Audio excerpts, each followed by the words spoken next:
ခရဲ့နားဆင်သူလေးများအားလုံးမင်္ဂလာပါရှင်စိတ်ဓာတ်ဒုက္ခကာယဒုက္ခနှဖျားသောဒုက္ခချမ်းသာနဲ့ပြည့်စုံသောနေ့လေးတစ်နေ့ဖြစ်ပါစေလို့ခိုင်ကဥစွာပထမနှုတ်ခွန်းဆက်သလိုက်ပါတယ်ရှင်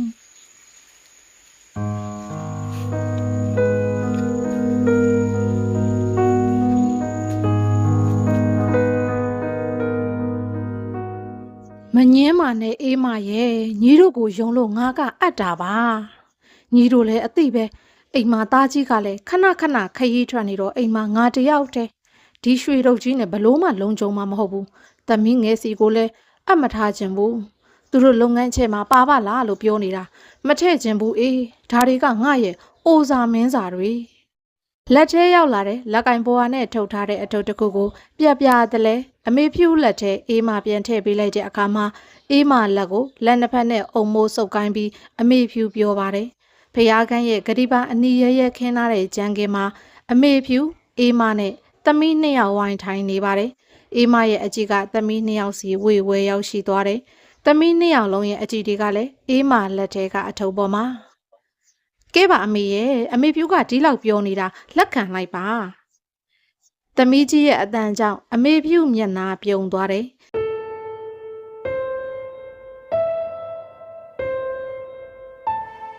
အဲ့ဒီအထုပ်လေးအေးမလက်ထဲရောက်လာခဲ့တာဒီနှစ်ဆိုရင်တစ်နှစ်ကျော်ပေါ့အဲ့ဒီအထုပ်လေးကဇပွဲပေါ်မှာထီထီလေးရှိနေပါတယ်စက်တီခုံပေါ်မှာတော့အေးမတို့သားအမိအပြင်အမေဖြူရဲ့သမီးငယ်ရွှေရီမိုးဆက်တို့လင်မယားနဲ့အမေဖြူရဲ့သားကြီးစိုးမောင်မောင်ကမျက်နှာချင်းဆိုင်မှာထိုင်နေပါတယ်အကူကလည်းပြောပါတယ်အန်တီအေးမတို့ကတကယ်မိသားစုလို့အမေကိုစောင့်ရှောက်ကူညီခဲ့တာတဲ့အမေမသေးခင်စားကျင်နာသွားကျင်နာတွေကိုအကုန်လုပ်ပေးပို့ပေးခဲ့တာတွေကိုလည်းကျေးဇူးတင်ပါတယ်ပြီးတော့လေရွှေတို့ကိစ္စကလည်းလေအမေကိုစေယုံတင်တော့အမေတတိရှိနေချိန်လေးမှာအကိုကြီးပြောခဲ့တာမို့သိခဲ့ရတာပါရွှေတို့ကိုအန်တီအေးမတို့စီကိုအပ်ချခဲ့တာဆိုတာပေါ့အခုအမေလဲဆုံးသွားပြီးရက်လဲလဲပြီးပြီဆိုတော့ကျမတို့လည်းပသိမ်ကြီးပြန်တော့မှာအကိုကြီးကခွဲတင်တာတဲ့အကုန်ခွဲပေးပြီးပါပြီအခုအန်တီအေးမစီမှာရှိနေတဲ့ရွှေပဲခွဲဖို့ကြံတော့တာပါအမေဖြူရဲ့သမီးငယ်ရွှေရီမိုးဆက်ကိုလူကိုယ်တိုင်ဒုတိယအကြိမ်အေးမမြင်ဘူးတာပါအမေဖြူတို့ရဲ့တိုက်နေရမှာပွဲဝဲစုံပုံရဲ့ရွှေရီမိုးဆက်တို့အလိုချက်ပုံရဲ့မှာတော့အမေဖြူရဲ့သမီးငယ်ရွှေရီမိုးဆက်ကိုအမေဖြူစီရောက်တိုင်းမြင်မိတာပေါ့သမီးငယ်ကပသိမ်ကြီးမှာဆိုင်ကယ်အပိုးပစ္စည်းဆိုင်ဖွင့်ထားတာလေသူတို့ဆိုင်ကပစ္စည်းလဲပြန်ဖြန့်တော့လူငါးတွေအများကြီးရှိတာကိုဒုသမတ်များမှာတော့မနာရဘူးမြေးလေးကလည်းအင်္ဂလိပ်ကျောင်းတက်နေတာကျောင်းဖို့ကျောင်းကြိုရနဲ့တော့သမီးငယ်လည်းမအားရှာဘူးကောင်းပါတယ်လုံနိုင်ကိုင်းနိုင်တဲ့အရွယ်စုထားမှနောက်အသက်ကြီးလာရင်ဘာမှမပူရမှာအမေဖြူဒီလိုနေနိုင်နေဆိုတာကလည်းကိုဘညွန့်ကျေးဇူးနဲ့ပဲအမေဖြူကတူးတဲ့တော့သမီးဆိုတော့အမေတို့ကဖူးဖူးကိုမှုတ်ထားခဲ့တာကိုဘညွန့်ဆုံးတော့အမေဖြူမှာခလေးနှစ်ယောက်နဲ့ထမင်းဟင်းချက်တာကလွှဲရင်ဘာမှမလုပ်ကြမကင်တတ်နဲ့ဆိုတော့အခုနောက်ပိုင်းထိကိုဘညွန့်ရှာဖွေစုဆောင်းထားတာတွေနဲ့ပဲရက်တီလာခဲ့ရတာအေးမယောက်ျားလို့ပဲအမေဖြူယောက်ျားကိုဘညွန့်ကလည်းမိန်းမနဲ့သားသမီးတွေအပေါ်ကိုသိတ်ချစ်တာဒါမကြခဏအမေဖြူပြောတတ်တဲ့စကားအမေဖြူတို့အိမ်အောင်ကြကားစားကအမေဖြူယောက်ျားဦးဘညွန့်ကရွှေအပေါင်ခံတာတဲ့တချို့ကလည်းပေါင်ထားပြီးမရွေးနိုင်ကြတော့အပေါင်ဆုံးရွှေတွေကအမေဖြူတို့အတွက်ဝမ်းစာလဲလောင်းကားသလိုတစားအဖြစ်လဲတင်တယ်ခဲ့တယ်အမေဖြူမိဘတွေစီကရလာတဲ့အမွေအနှစ်နဲ့မြို့သစ်ဘက်မှာခြံဝဲတိုက်ဝဲဆောက်လိုက်တာအခုဆိုရင်သိန်းတောင်းချီတောင်းရှိနေပြီဒါပေမဲ့အမေဖြူကတထေးမကြီးတို့သာဆိုတဲ့ချီပြောင်ရင်မုံအင်ကြီးပါတိတ်လုံကြီးနဲ့ရိုးရိုးရှင်းရှင်းတန့်တန့်ပြန်ပြန်ပဲနေခဲ့တာနဂတ်တရန်လက်ချက်လက်စွပ်တကွင်းနဲ့ပဲသပင်ကိုရှေ့အပြောင်သိန်းကနောက်မှာစတုံးထုံလို့မွေးတဲ့ပန်းတမျိုးမျိုးပန်ထားတတ်တဲ့အမေဖြူပုံစံကအငိမ့်စားယူသွားတဲ့ကျောင်းဆရာမကြီးတယောက်လို့ဒါပေမဲ့အလှမင်္ဂလာဆောင်သွားရင်တော့အမေဖြူကဗဒံများလော့ကပ်ပါတဲ့ရင်ကောင်းထိရှည်တဲ့ရွှေဆဲကြိုကြီးတရန်ရန်နေပြီးတော့ကလားကားတွေကမင်းသမီးတွေလိုမျိုးလက်နှစ်ဖက်လုံးမှာရွှေလက်ကောက်တွေဝစ်ထားတာများအေးမတောင်အားကြငီးမောခဲ့မိသေးတယ်။ပိုးစားရင်မုံအင်ကြီးချိတ်ထမိန်နဲ့ခန့်ချောချောတဲ့အမျိုးသမီးတူဘာပွဲပဲရှိရှိအမေဖြူကအေးမတို့သားမိတွေကတယောက်ယောက်ကိုအဖော်ဖြစ်ခေါ်တတ်တယ်။အေးမသမီးငယ်အပေါ်မှာတော့အမေဖြူရဲ့တန်ရုံစင်ကနည်းနည်းပိုလွန်တယ်လို့တော့အေးမခံစားမိတယ်။ချိုမွေးနဲ့သမီးငယ်နာမည်ကိုပါဇက်ကမချခေါ်တတ်ပြီးအင်ကြီးတွေဝယ်ပေးရတာနဲ့သမီးငယ်ကြိုက်တတ်တဲ့မုတ်တွေဝယ်ပေးရတာနဲ့တချို့ကဆိုရင်အမေဖြူနဲ့အေးမတို့ကိုဆွေမျိုးတွေလူတော်ထင်ကြသေးတာ အေးမရဲ့သမီးတို့ကလည်းအမေဖြူကိုသူ့အဖွာအရင်လိုခင်တွဲတာနေပူချိန်များလုံးတဲ့တခါကညနေပိုင်းကြီးအမေဖြူကောင်းလျှော်ရည်ချိုးပြီးပန်းကားလေးခံလိုက်တာစကားတန်နေပလုံးပထွေးနဲ့ပါတချမ်းရွက်သွားသလိုဖြစ်သွားသေးတယ်အမေဖြူသားကြီးကသူတငယ်ချင်းတွေနဲ့ခရီးထွက်သားတိုင်းအေးမရဲ့သမီးငယ်ကအဖော်အနေနဲ့ညအိမ်ညက်နေသွားဆောင်ပေးရခြင်းနဲ့ကြုံလာမို့အမေဖြူကိုငိမ့်စေးုံကိုအချိန်မီပို့နိုင်ခဲ့တယ်။သူနာပြုဆီယာမငှားထားပေမဲ့အမေဖြူကိုအနေကဆောင်းရှောင်းနိုင်အောင်သမီးကြီးနဲ့သမီးငယ်တလဲစီစေးုံမှနေပေးကြတယ်။အမေဖြူရဲ့သမီးရွှေရီမိုးဆက်ကနေတိုင်းခဏလာပြီးခလေးချောင်းပို့ချောင်းကျူရှိလို့ဆိုကပြန်သွားတယ်။အဲကလေးကစပြီးအမေဖြူကျမ်းမရေးချိုယွင်းစားပြုခဲ့တယ်။အမေဖြူနေတိုင်းမကောင်းရင်ဆံပြုတ်ပို့ပေးရတာချက်ပေါင်းပေးရတာနဲ့အမေဖြူကရင်တောင်းတာလေးတွေချက်ကျွေးပြတယ်အေးမငါလိုအဖွားကြီးကိုညီတို့တွေဂယုစိုက်ပေးတာတိတ်ကျေးဇူးတင်တယ်သားနဲ့သမီးရှိပေမဲ့ငါဘဝကအိုပဲဖြစ်နေကြရတာအရင်ကအိမ်မှာငါဟာဘိုးဖြစ်ခဲ့ပေမဲ့အခုအသက်ကြီးလာတော့ဘိုးမဟုတ်တော့ဘူးဘို့ဖြစ်သွားပြီသူတို့တခုခုလိုအပ်မှသာငါကိုတတိယကြတော့တာ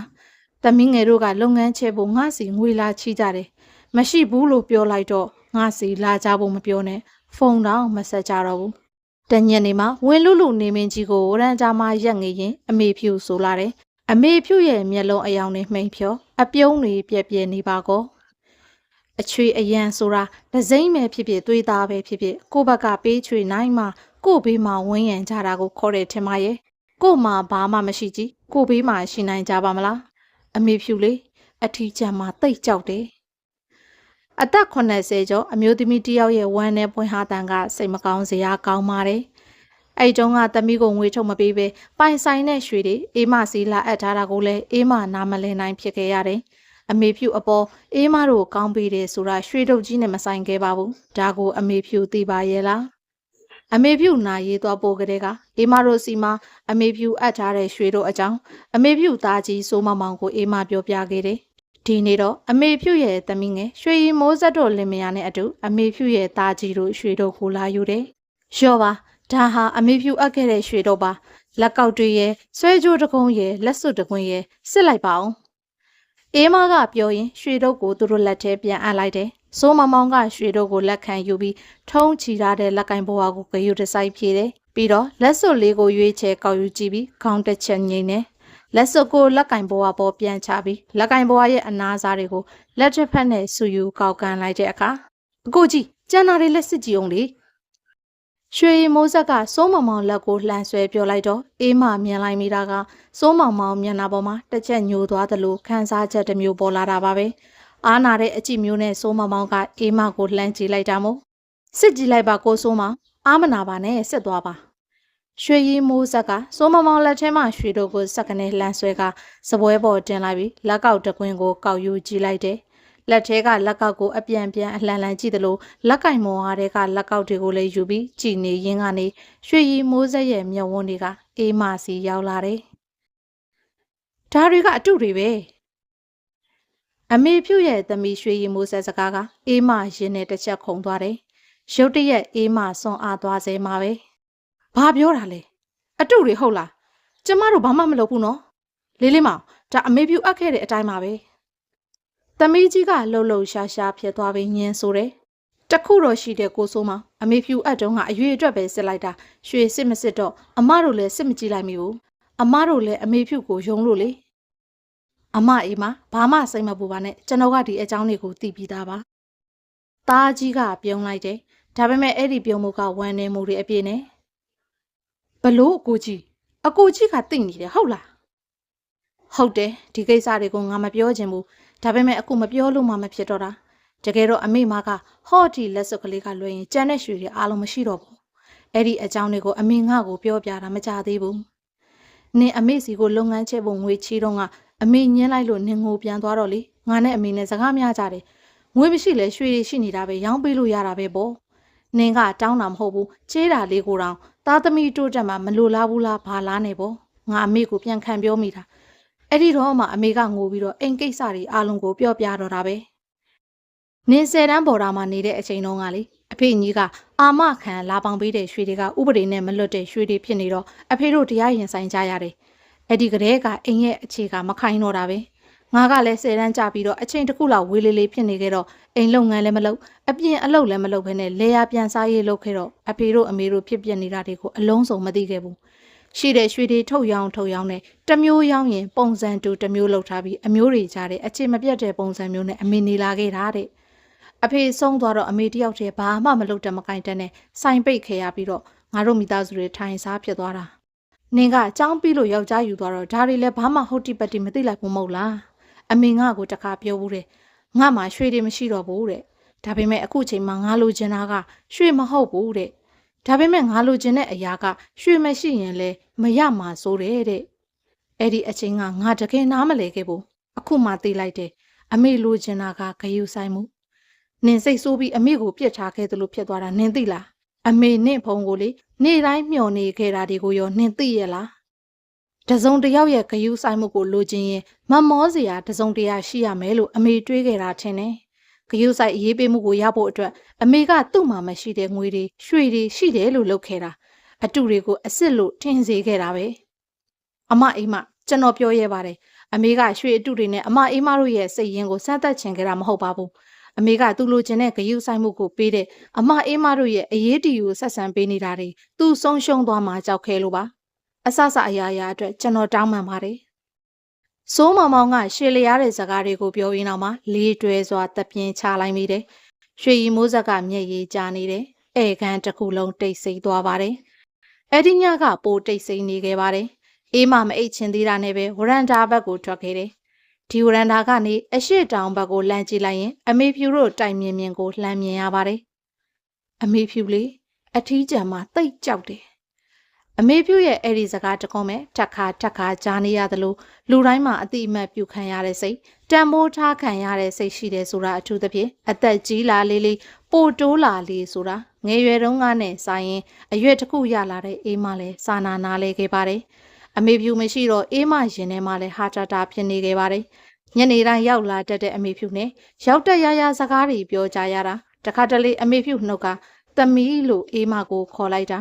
အမေဆိုတာမမြင်ဘူးလိုက်ရတဲ့အေးမအတွက်ဘဝရဲ့ပျော်ရွှင်မှုတစ်စိတ်တစ်ပိုင်းပါပဲဒါတွေကိုအမေဖြူသိရလားအမေဖြူရဲ့အပြုံးကိုမြင်အောင်ပြီးတော့အေးမလည်းပြုံးလိုက်မိတယ်ဒါပေမဲ့ပြုံးမိချိန်မှာမျက်ရည်ကျလာတယ်ရွှေတုတွေအတွက်အေးမစိတ်မဆိုးခဲ့ပါဘူးအေးမတို့ကိုအမေဖြူယုံပြီးအပ်တယ်ဆိုတာကိုပဲအေးမကအမြဲတမ်းတန်မိုးထားခဲ့တာအခုတော့နားလဲသွားခဲ့ပြီအဲ့ဒီတော့ကအမေဖြူအပ်ခဲ့တဲ့အရာကရွှေမဟုတ်ဘူးအမေဖြူရဲ့နောက်ဆုံးမျှော်လင့်ချက်ကိုအပ်ခဲ့တယ်ဆိုတာတခါတလေမျှော်လင့်ချက်ကအသက်ရှင်နေစေတဲ့အားဖြစ်သလိုတခါတလေတော့လေမျှော်လင့်ထားခြင်းတကူကနှလုံးသားပေါ်မှာတင်ထားတယ်မမြင်နိုင်တဲ့ဝင်တကူလို့နားလဲမိလိုက်တယ်မျှော်လင့်ချက်ရှိတာကလူကိုရှေ့ကိုဆက်ရှောင်နိုင်ဖို့အားပေးတယ်ဒါပေမဲ့မျှော်လင့်ချက်တွေအယံများလာတဲ့အခါစိတ်ထဲမှာဖိအားတစ်ခုလိုဖြစ်လာခဲ့ပြီအဲ့ဒီမျှော်လင့်ချက်ရဲ့အလေးချိန်ကြောင့်စိတ်ပင်ပန်းမှုဝမ်းနည်းမှုအဖြစ်ပြောင်းလဲသွားတတ်တာမို့အမေပြုတ်ရဲ့နောက်ဆုံးမျှော်လင့်ခြင်းတစ်ခုကိုအေးမတို့အပြေအဝပေးနိုင်ခဲ့မိပါရဲ့လားတခါတလေတော့လူတယောက်အတွက်တကယ်လိုအပ်တာဟာပစ္စည်းဥစ္စာမဟုတ်ဘူးသူ့ဘေးမှာရနေပေးမယ်လူတယောက်ပဲဖြစ်တယ်ဆိုတာအေးမနားလဲခဲ့ပါပြီအမေဖြူ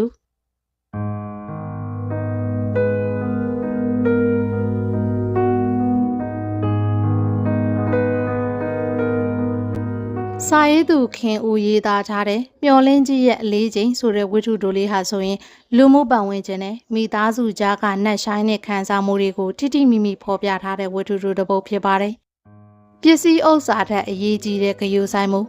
အမေဖြူဟာချမ်းသာကြွယ်ဝသူလို့အများကထင်ကြပေမဲ့တကယ်တမ်းမှာတော့သူ့အလိုအပ်ဆုံးအရာကရွှေငွေမဟုတ်ပဲတယောက်ရဲ့ဂရုစိုက်မှုဖြစ်နေတာကိုတွေ့ရပါတယ်။သားသမီးတွေကမိဘရဲ့ပိုင်ဆိုင်မှုကိုပဲကြည့်နေကြချိန်မှာအေးမတို့မိသားစုကတော့လူသားချင်းစာနာမှုနဲ့ရိုသားစွာဆောင်ရှောက်ပေးခဲ့ကြတယ်။ရွှေတုတွေဟာအမေဖြူအတွက်တော့သူ့ဘေးမှာလူတွေရှိနေအောင်ဆွဲထားရတဲ့ဖိအားအလေးချိန်တစ်ခုဖြစ်နေခဲ့ပါတယ်။လူတယောက်ဟာအထီးကျန်မှကြောက်တဲ့အခါမရှိတာကိုရှိတဲ့အောင်ဖန်တီးပြီးတော့နှွေးထွေးမှုကိုရှာတတ်ကြတယ်ဆိုတဲ့သင်ခန်းစာကိုလည်းဒီဝတ္ထုတိုလေးကပေးသွားပါတယ်။အေးမတို့သားအမိကရွှေအစ်စ်အတုကိုမသိပဲအမေဖြူအပေါ်ကောင်းခဲ့တာဟာစစ်မှန်တဲ့မြတ်တာဖြစ်ပါတယ်။ဆက်သိန်းလေးမှာတော့အမေဖြူရဲ့သားဖြစ်သူစိုးမောင်မောင်က